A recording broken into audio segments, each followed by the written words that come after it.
Hey everybody, it's Jason from the Texas Gun Vault, and once again it's time for the Texas Gun Vault Poll Question of the Week, a weekly vlog that I put out where I ask you as my viewers and subscribers about something that deals with guns, gun culture, politics, current events, the news, or something fun like EDC that I want to get your thoughts and opinions on. And I have to apologize in the beginning of this video for my voice. As you can tell, I'm a little bit sick. It's mainly just a sinus thing, but it's definitely affecting my voice. So you have to bear with me in this video. In this video, I want to talk about the recent passing of Senator Dianne Feinstein. I know that a lot of you, and probably like me, celebrated her passing.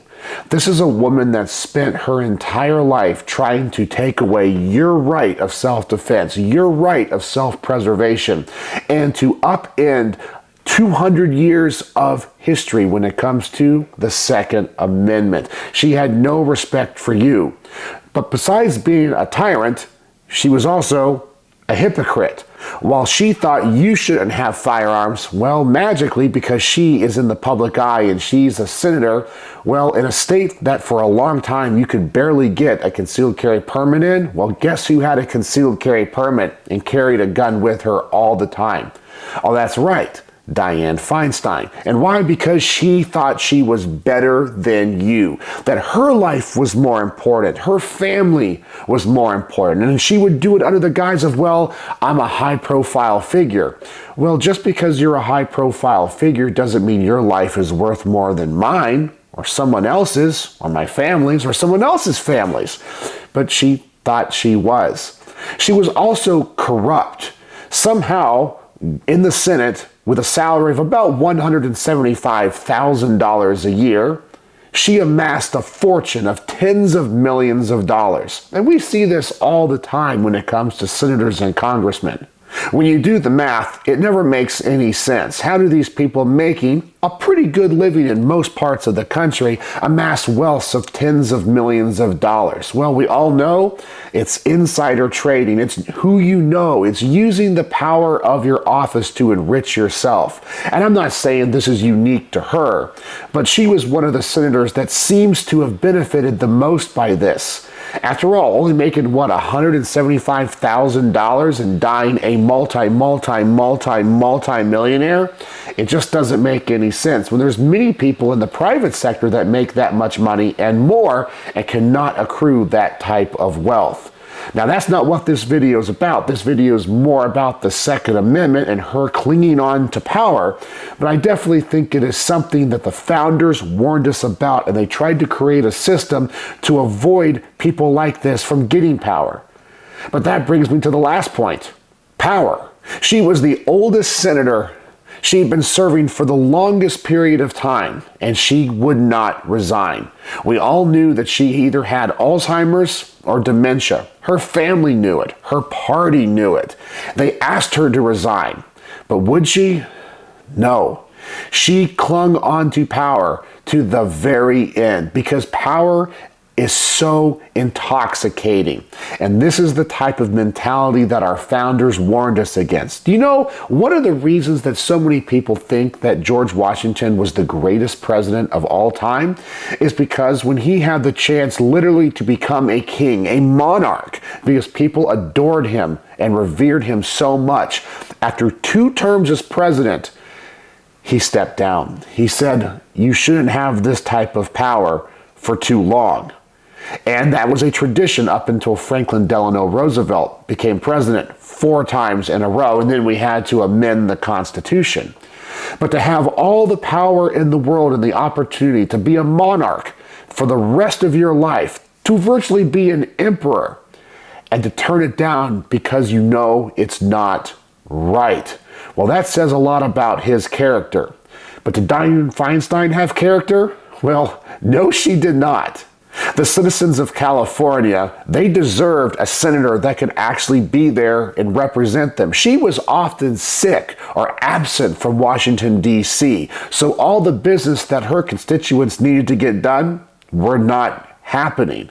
Well, and some of us on our side of the aisle can say, well, that's a good thing because it was one less vote in the Senate that was helping advanced liberal agendas. So it was a good thing for us, but the constituents actually deserve to have somebody representing them. She wasn't able to do her job. And why was that?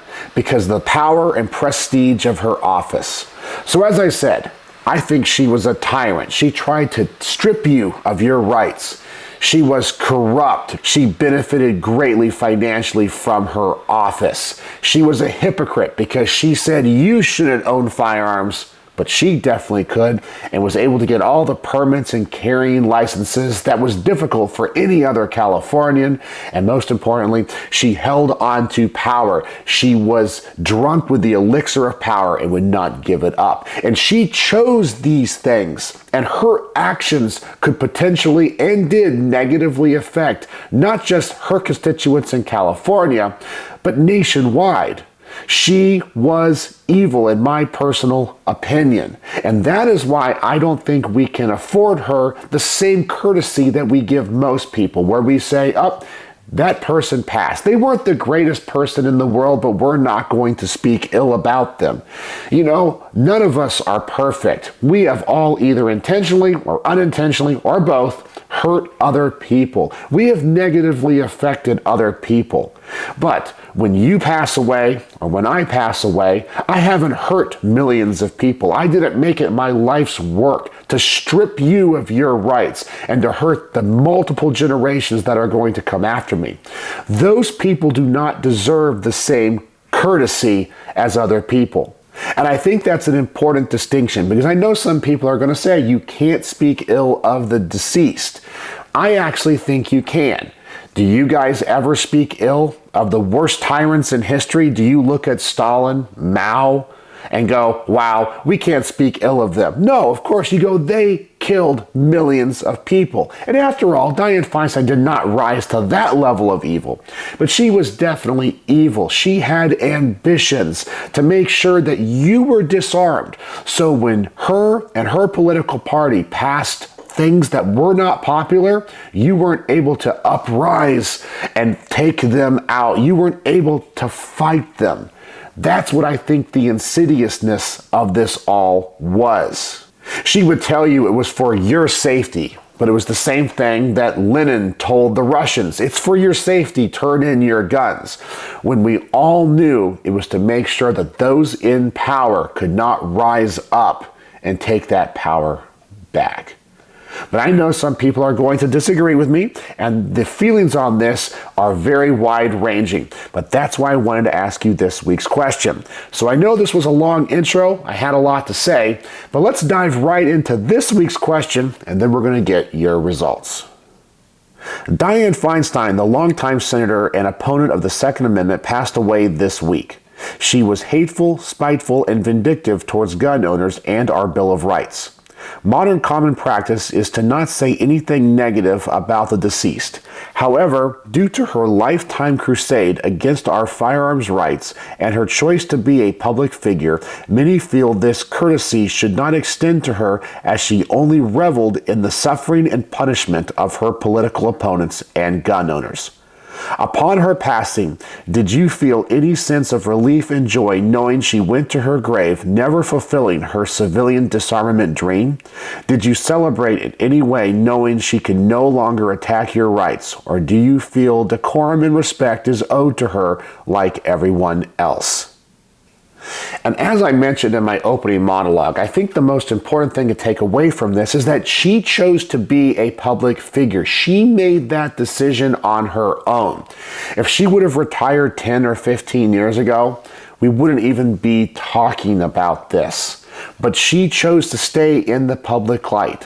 When you run for office, I'm sure there are many pros. We've already talked about it. You can enrich yourself. You get to drink from the elixir of power. But the downside is you're going to have a lot of people that hate you, and that just comes with the territory. Nobody forced her to be senator. Nobody forced her to run every 6 years for her office, but she chose to do it. And because she made those decisions, I think she forfeits the right of having everybody say something nice about her when she passes. But you guys already know how I feel because I told you in the opening. But let's see what you guys thought with the results of this week's poll. And for this week's poll, we have 143 votes. And we have, with the first option, I was joyful and happy to hear of her passing. She was evil, 35%. I was sad to hear of her passing and she deserves respect, 1%. I feel neutral. She was just another politician, 43%. I celebrated. Ding dong, the witch is dead, 17%. And something else, explain in the comments, 4%. And I really try to be as wide-ranging with these answers as possible. I know one of them is kind of a celebratory thing and kind of fun with the ding dong, the witch is dead. But I try to give everybody some level of how you feel. And I have to say the overwhelming support is relief and joy. As I said, she's going to be replaced by somebody that is probably just as zealous to repeal your Second Amendment rights as she was. But the fact that she went to her grave never fulfilling that dream and that fantasy and that lifelong passion of hers, I think is cause for celebration because you guys have heard the same. Rights are easily given and voted away, but they're very hard to get back. And I'm so glad that she went to her grave never being able to take our Second Amendment rights from us. And I hope this is the same case for many, in fact, all anti-gun politicians. But let's go through each one of these and I'll give you guys my personal thoughts and opinions. And first we have, I was joyful and happy to hear of her passing. She was evil. 35%. This is actually the one that I would have voted for. Even though I made a video on this channel saying ding dong, the witch is dead, I still believe that even in your last moments of life, you can be redeemed. And where she goes in the afterlife is between her and God. It's not my decision. I don't wish her to go to hell, as some people were saying. I'm just glad she's not on the same plane of existence that I am, and I'm glad that she's not here to continue to work to strip me of my natural God-given rights. And what happens to her after her passing is between her and her God, and that is it. I'm just glad that she's gone. So maybe I shouldn't celebrate and say ding dong, the witch is dead, but I can still be joyful and relieved that she can no longer harm me and harm any of you. Then we have, I was sad to hear of her passing and she deserved respect. It only got 1%, but once again, there are people out there that are very, I'm going to have to say, good people. And I will say, maybe I'm not the best person saying what I have about her, but they were like, okay, she passed away. Maybe it's time that we give her a little bit of respect and move on to what the next battle is going to be. Then we have, I feel neutral. She was just another politician. And in many ways, I kind of feel this is also a very negative way to think about her passing because she's just another politician. You almost in a way dehumanize her. You demoralize her. We all look at politicians and loathe them because we all know that they're snake oil salesmen. They're slimy. They'll tell you one thing and do another. And that even goes for the people that are on our side. Remember, Donald Trump was no fan and hero of the Second Amendment. He opened the door for the ATF to do all the things that they're doing today. The Republicans will come to you every election cycle and say, we have all these A ratings from all these pro-gun groups. Your Second Amendment rights are solid with us. And then they go to Congress and they do nothing. They won't even vote on a pro-gun bill. They're all slimy and they all lie to you. Then we have, I celebrated. Ding dong, the witch is dead, 17%. And I honestly felt that way the day I heard of her passing. And I don't think it's bad if that's the way you felt and the way that you wanted to celebrate. I know that weekend, last weekend when I heard, man, I had a nice grill out, I had a beer, steak, and I went shooting. It was awesome. And I celebrated the fact that she was no longer on this plane of existence. Ding dong, the witch is dead. And I know that because the evil things she said, like back when the original assault weapons ban was passed and she was interviewed, and she says, if I could have gotten 51 votes to collect them all, I would have said, Mr. and Mrs. America, turn them all in. Well, she was the embodiment of what started our revolution. The original battles of Concord and Lexington were fought because the British came to confiscate firearms from the subjects of the crown at that time, and they're like, we don't want to be subjects anymore. We're citizens. And we founded a nation because the people that were over us wanted to confiscate our guns. She was the embodiment of what our founders warned us about and what our founders fought against. So yes, I think it is perfectly fine to celebrate and say, ding dong, the witch is dead. And then we have something else explained in the comments, 4%. And I think many of the people that voted for this were pretty neutral. They just said, well, she's going to be replaced by somebody else that's Second Amendment unfriendly, so we shouldn't celebrate, but we shouldn't be sad either. So that's what I think when it comes to all this. But now let's see what you guys had to say with the top-rated comments of the week. And the top-rated comment of the week comes from Harley Mitchell 2940, who says, I cried, tears of joy.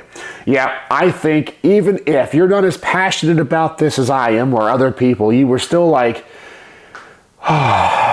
she's gone. I don't have to deal with her anymore. I don't have to see her face up there with all the pictures of assault weapons and hear it every time that she reintroduces the assault weapons ban of whatever year it is over and over and over and over again. And then hear her story about Harvey Milk and when she was in San Francisco and that assassin. It's just like, we're done with it. I don't want to hear about it anymore. And you can't try to pull on people's heartstrings. You're done. You're gone.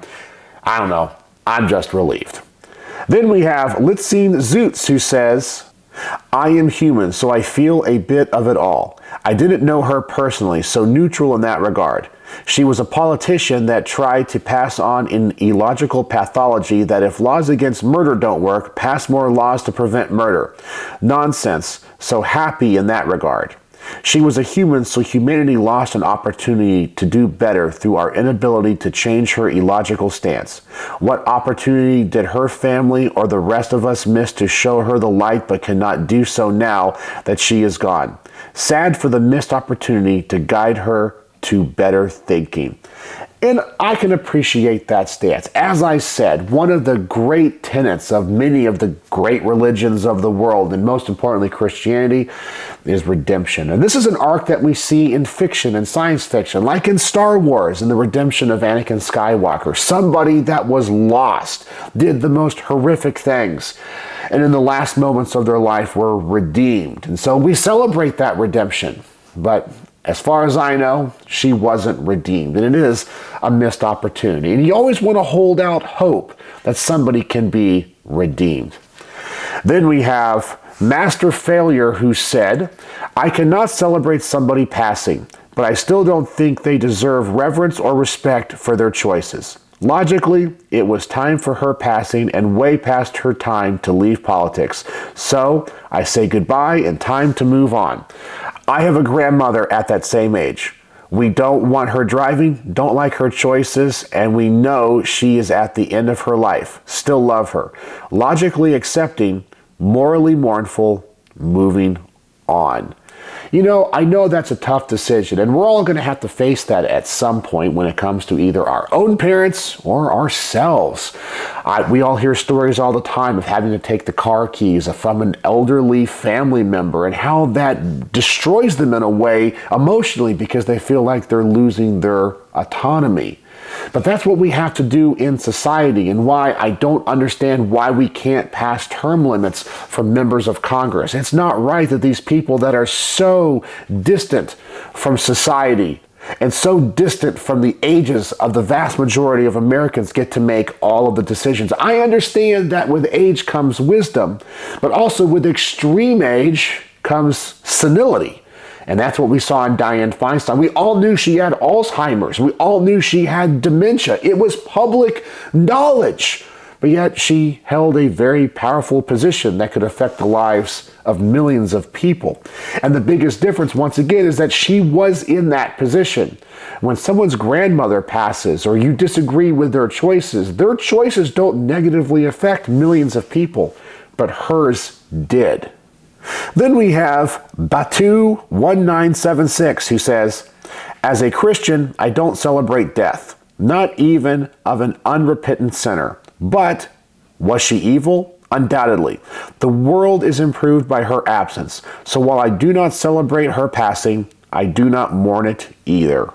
Wow, and that is, I think, a great comment, and I think probably that's the best way to approach this. We don't really want to celebrate death. I don't celebrate that she's gone. In fact, I would have been very happy if she just would have resigned. I don't want my political opponents to suffer. I don't want them to die.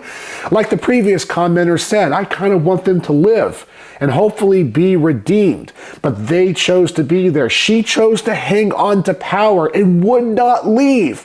But we needed somebody in that seat regardless. Her constituents needed somebody that was going to work for them.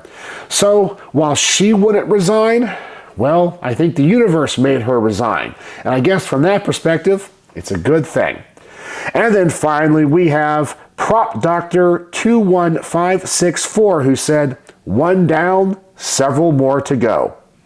And I completely understand this sentiment. And it's really sad that these people cling on to power for their entire lives. There are so many octogenarians in Congress, and I don't understand that. I know that right now, as I'm approaching my mid-40s, I'm going through my own personal existential crisis. And I'm thinking, have I done enough with my life? Has my life had purpose and meaning? Are there fewer days ahead than there are behind? And I'm thinking, well, when I get to a certain age, I want to take a step back. I want to enjoy the fruits of all of my hard work. I want to spend the last days of my life with my family. I want to travel. I want to eat good food. I want to experience everything life has to offer before I go to the great gun safe in the sky.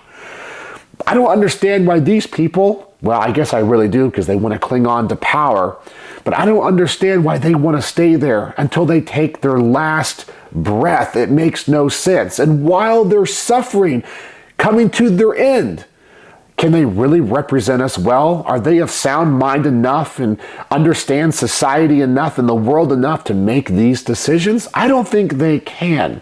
Well, I don't think there should be an age limit on being in Congress or being in government. There definitely should be a time limit or a term limit, but we need to amend the Constitution for that.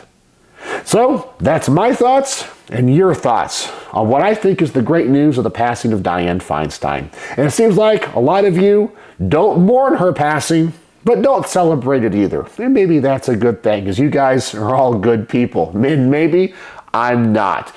But I'm glad she's not here to take my rights away anymore. So that is the Texas Gun Vault poll question of the week. And if you would like to participate in next week's poll, please go to the community tab of my YouTube channel. I'm also going to post a link in the description and in the comment section of this video. Please go over there and vote, comment, and like other people's comments so we can get the top rated comments of the week. So I hope you enjoyed this video, and I hope you had a little bit of self-reflection on how you really feel about the people that are trying to strip you of your rights. So let me know what you think in the comment section below, and as always, thanks for watching.